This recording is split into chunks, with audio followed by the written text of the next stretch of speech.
something happening here, but what it is ain't exactly clear.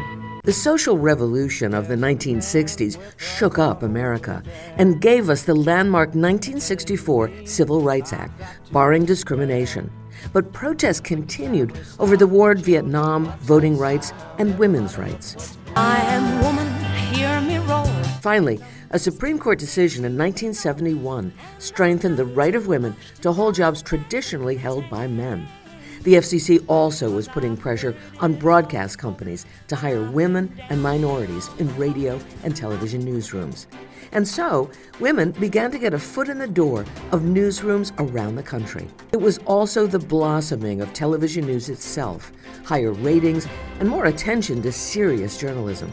Everybody wanted to break big stories like Watergate. But while those major stories weren't always available, women certainly didn't shy away from the hard stuff. How do you think this report will affect your credibility, Governor?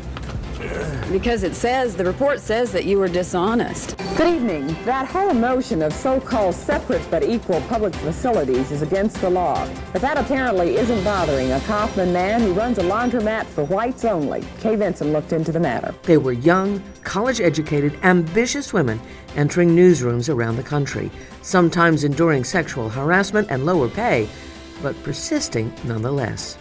We were not welcome. And you had to, be better than all of them, but they never gave you credit for it. It was the men who were hanging on to their jobs. And I think I cried all the way home.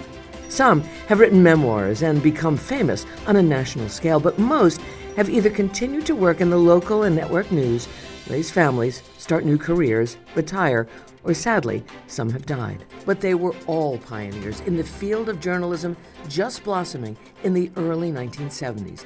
They shouldn't be forgotten, and their stories are worth recording. We've survived it, we excelled.